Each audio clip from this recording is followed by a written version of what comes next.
in this video we are going to discuss activity complex and the transition state. So what is the topic? Activity complex and transition state. हमारे पास ये दो चीजें हैं, देखिए please, activity complex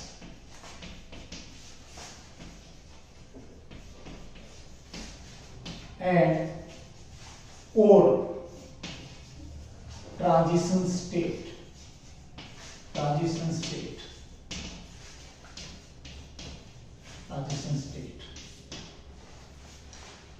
So chemical reactions chemistry का एक बहुत बड़ा पार्ट है, बहुत बड़ा हिस्सा है। हम केमिकल रिएक्शंस के बारे में बहुत ज्यादा स्टडी करते हैं, ठीक है।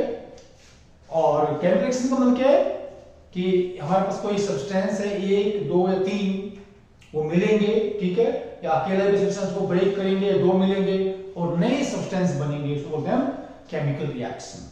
और केमिकल रिएक्शंस को एक्सप्लेन करने के लिए हमारे पास बहुत सी थ्योरीज हैं। एक थ्योरी है that is the activity complex theory, जिसको हम क्या है एब्सोल्यूट रिएक्शन रेट थ्योरी भी कहते हैं। और इसको समझने के लिए, इन दोनों चीजों को समझने के लिए हम एक पहले जनरल कोई रिएक्शन लेते हैं, जिसमें हमारे पास क्या है, ए बी एक कंपाउंड है, दूसरा सी कंपाउंड है। तो ये दो कंपाउंड्स हैं जिनके बीच में रिएक्शन होती है। तो ये दो कंपाउंड्स के मॉलिक्यूल्स आपस में टकराते हैं, इनकी अपनी कोई एनर्जी भी है, जिसको हम क्या एवरेज एनर्जी कहते हैं, ठीक है प्लीज। और इसमें क्या यहाँ पर एनर्जी प्रोफाइल डायग्राम भी बनाएंगे। नीचे हमारे पास क्या रिएक्शन कोऑर्डिनेट है, यहाँ पर रिएक्शन कोऑर्डिनेट और पाथ ऑफ रिएक्शन कहते हैं इसको हम, रिएक्शन कोऑर्डिनेट और पाथ ऑफ रिएक्शन। इसे जा रहा है ऐसे, यहाँ पर ये रिएक्टेंट्स हैं, एवरेज एनर्जी है यहाँ पर ये रिएक्टेंट्स की, और इनको प्रोडक्ट बनाने के लिए क्या यहां से जाना पड़ता है, जिसको बोलते हैं हम द एनर्जी बैरियर, ठीक है। ये टोटल एनर्जी हमारे पास क्या इतना, यहाँ पे देख लीजिए प्लीज, ये यहाँ से आप लेंगे इसको बोलेंगे हम ईटी का मतलब क्या है, थ्रेशोल्ड एनर्जी। कि जब ये मॉलिक्यूल्स आपस में टकराएंगे, ठीक है, टकराने के बाद ये तभी प्रोडक्ट बना पाएंगे जब इनके पास क्या जो एनर्जी है इनकी वो ईटी के बराबर होगी। इसको कहते हैं threshold energy.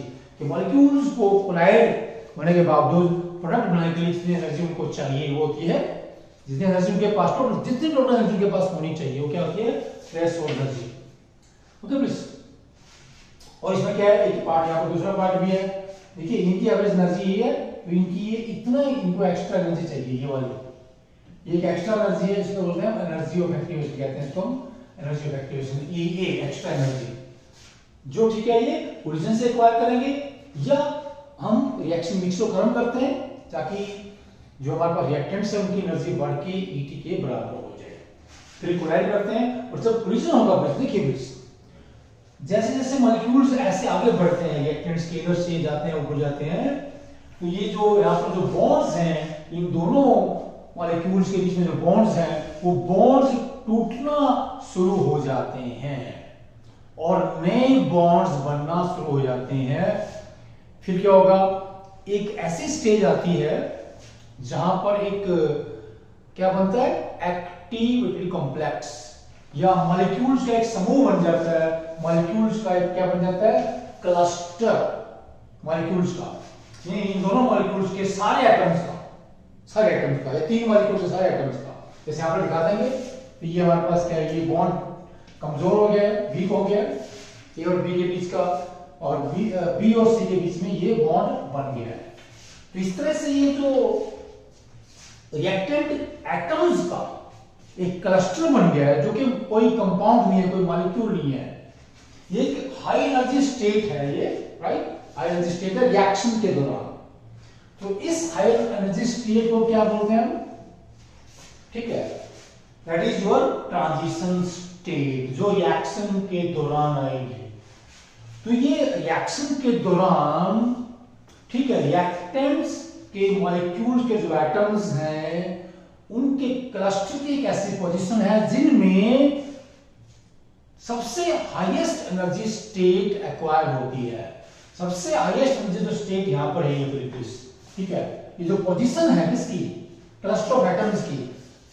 Cluster of atoms को क्या बोला जाता है, एक्टिविटी कॉम्प्लेक्स, और यहां पर ये जो पोजीशन है एक्टिविटी कॉम्प्लेक्स, इसका मतलब ट्रांजिशन स्टेट। ये का मतलब क्या है? ट्रांजिशन मींस बदलाव। तो यहां से क्या है प्लीज, ये जो ट्रांजिशन इस पॉइंट से क्या बोल रहे हैं, ट्रांजिशन स्टेट पॉइंट, इधर क्या प्रोडक्ट बन जाते हैं, ट्रांजिशन हो जाता है, बदलाव हो जाता है। ये जो हाईएस्ट पॉइंट है यहां पर किसका, एनर्जी प्रोफाइल डायग्राम में, इस पॉइंट को क्या बोलते हैं, ट्रांजिशन पॉइंट और ट्रांजिशन स्टेट ऑफ रिएक्शन। और यहां पर जो इस तरह का एटम्स का एक जो क्लस्टर है, जिसे क्या बोलते हैं, एक्टिविटी कॉम्प्लेक्स। कई साइंटिस्ट इन दोनों चीजों को अलग अलग मानते हैं, कई कहते हैं कि कोई इनमें फर्क नहीं है खास, एक ही बात मान के चलिए प्लीज। लेकिन मैं ये बोलूंगा कि ये दो अलग अलग बातें हैं, एक ही चीज।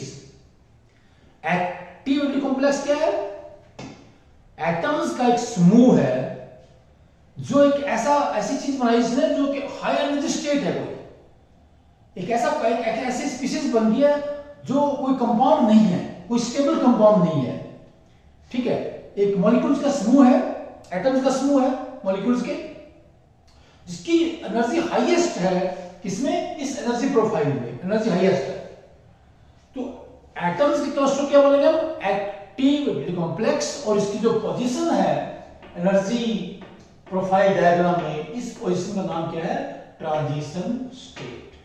सो एक्टिविटी कॉम्प्लेक्स के यहां पर दो एग्जांपल भी लेते हैं। ये जनरल हमारे पास हमने लिया यहाँ पर, फिर यहाँ पर क्या बन जाता है आगे, यहाँ से बन जाएगा ऐसे, ये बन जाएगा प्रोडक्ट्स बन जाते हैं, यहाँ से प्रोडक्ट्स।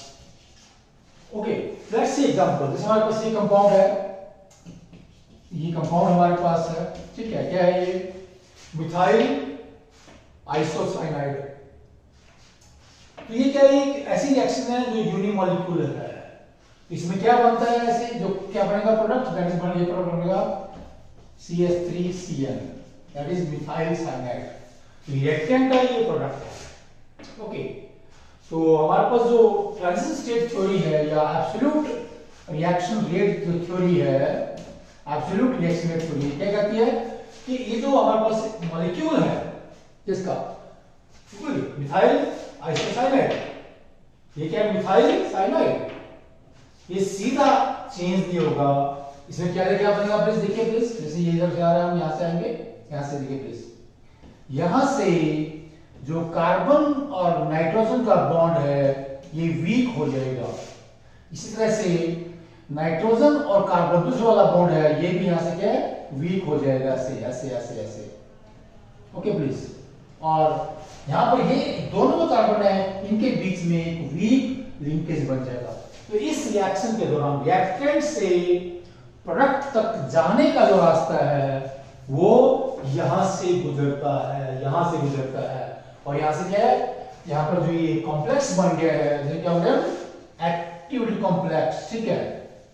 और जो रिएक्टेंट है उनके बीच में क्या होता है, इक्विलिब्रियम होता है। प्लीज ऐसे हम समझाते हैं कि यहां पर क्या होगा, ये इक्विलिब्रियम, यहां पर इक्विलिब्रियम है ऐसे कि पहले ये बनाएगा एक्टिविटी कॉम्प्लेक्स, और रिएक्शन प्रोफाइल डायग्राम में यहां पर होगा, यहां पर इसकी एनर्जी हाईएस्ट होगी, और इसकी जो पोजीशन है उसके बोलेंगे हम ट्रांजिशन पॉइंट और ट्रांजिशन स्टेट। इस हमारे पास एटम से क्लस्टर की, जिसे हम क्या बोल रहे हैं, एक्टिविटी कॉम्प्लेक्स। और फिर क्या करेगा बाद में, ये क्या बना देगा, मिथाइल साइनाइड बन जाएगा। ये एग्जांपल है, ये जनरल हमने यहां पर ये ऊपर रिएक्शन लिखी थी, इसमें क्या बन रहा है, ये activity complex.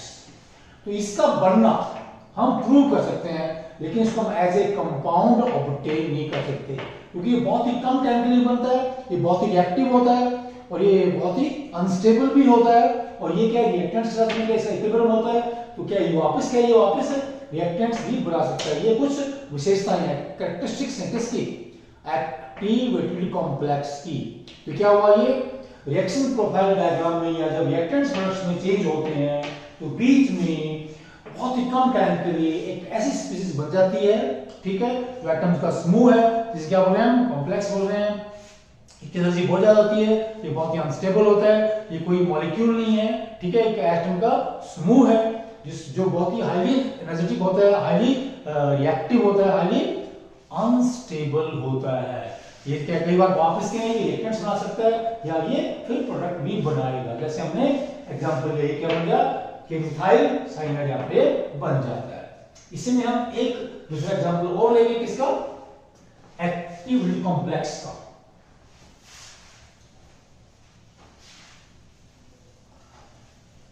Let's see the second example. एक बहुत ही कॉमन रिएक्शन हमारे पास है। लेट्स सी, ये क्या हमारे पास H2 gas plus I2 gas is equal to 2HI। इसको दिखा देंगे 2HI। ये रिवर्सिबल रिएक्शन भी है, ठीक है। जब यहाँ से HI को हटा देंगे, यहाँ पर ये गैस ही बनता है, यहाँ पर गैस बनेगा। यहाँ पर इसको अगर हटा देंगे, इसको थोड़ा इसमें हाई टेम्परेचर हम रखते हैं, ठीक है, क्योंकि रूम टेम्परेचर में इनके बीच में रिएक्शन नहीं होती है, ठीक है। थोड़ा इसको हीट करना पड़ता है रिएक्शन मिक्सचर को। तो हमारे पास क्या है, तो ये दो हमारे पास अलग अलग एलिमेंट्स के, सब्सटेंसेस के मॉलिक्यूल्स हैं। यहाँ पर देखिए प्लीज, ये HH बॉन्ड है, ये ठीक है, HH बॉन्ड, राइट, ये बॉन्ड है यहाँ पर। दूसरा क्या II बॉन्ड है, तो II बॉन्ड थोड़ा बड़ा होता है, बॉन्ड लेंथ ज्यादा है यहाँ पर। तो जब ये दोनों हमारे पास जो मॉलिक्यूल्स हैं आपस में कोलाइड करेंगे, तो HH और II जो बॉन्ड्स हैं दोनों के हैं टूटना शुरू हो जाते हैं, और HI और HI के बीच में जो लिंकेज है वो बनना शुरू हो जाता है। और क्या बन जाएगा, ऐसे दिखा देंगे आप, ये H, ये बॉन्ड वीक हो गया ऐसे। दूसरा हमारे पास ये I के HI के बीच में बॉन्ड बन गया। इसी तरह से यहाँ से H और I के बीच में बॉन्ड बन गया, और यहाँ पर जो II बॉन्ड है ये भी वीक हो गया। तो रिएक्शन के दौरान बहुत ही कम टाइम के लिए इस तरह का एक इन 4 एटम्स का क्लस्टर बन गया। इस क्लस्टर को क्या बोल रहे हैं, ग्रुप को क्या बोल रहे हैं, इसको क्या बोल रहे हैं, एक्टिविटी कॉम्प्लेक्स, राइट। ये कॉम्प्लेक्स क्या, हाईली अनस्टेबल है, ठीक है। ये कोई कंपाउंड नहीं है, ये इसको हम एज ए कंपाउंड ऑब्टेन नहीं कर सकते, इसको कंपाउंड फॉर्म, इसका बनना प्रूव कर सकते हैं कि इस तरह की स्पीसीज बनती है। This can be proved very easily by using so many techniques available in chemistry, but this species cannot be obtained as a stable substance। फिर क्या होगा, ये अब ये क्या हो जाता है, ऐसे यहाँ से हमारे पास कंपाउंड बनेगा, जो हमारा प्रोडक्ट है दैट इज HI। और ये रिएक्शन है, इसमें हमने क्या यहाँ पर एक्टिविटी कॉम्प्लेक्स का बनना यहाँ से दिखाया है, ठीक है। तो मैं क्या बताया कि ये दो अलग अलग चीजें हैं। ये एक स्पीसीज को दिखाता है जिसकी एनर्जी बहुत ज्यादा है, और ये पर्टिकुलर क्या है, ये जो स्पीसीज बनती है एक्टिविटी कॉम्प्लेक्स, उसकी जहां पर एनर्जी पोजीशंस ज्यादा होगी उस स्टेट को, उस पर्टिकुलर पॉइंट को ये ट्रांजिशन स्टेट रिप्रेजेंट करती है। और ट्रांजिशन स्टेट का मतलब क्या है कि यहां से हमारे पास जो रिएक्टेंट्स है यहां पहुंचने के बाद इस फॉर्म में वो प्रोडक्ट में बदलेंगे। जैसे आप दिखा दें, जैसे दिखाते हैं यहाँ पर ये H2 प्लस I2, अगर ये एग्जांपल लेंगे तो यहाँ पर क्या बनेगा, ये 2HI, ओके प्लीज। और इसमें देख लीजिए तो यहाँ पर क्या बन रहा है, यहाँ पर जो पोजीशन है ये हमने दिखाई है, इसमें ये कंपाउंड हमारे पास होगा ऐसे X, ओके, एंड II ऐसे बन जाता है। यहाँ पर ये इस तरह से ये इसकी पोजीशन है एक्टिविटी कॉम्प्लेक्स की। यहाँ पर ये जो पोजीशन है ट्रांजिशन स्टेट, तो ये भी क्या है, तरह से ट्रांजिशन स्टेट को ही रिप्रेजेंट करता है। मैंने बताया कई लोग उनको इसको इन दोनों में एक ही चीज मान के चलते हैं, कोई इनमें ज्यादा वो डिफरेंशिएट नहीं करते हैं। कुछ साइंटिस्ट कहते हैं कि ये दोनों चीजें हैं different. Of course this article is very very important as far as chemistry is concern. Okay please, thanks, नमस्कार।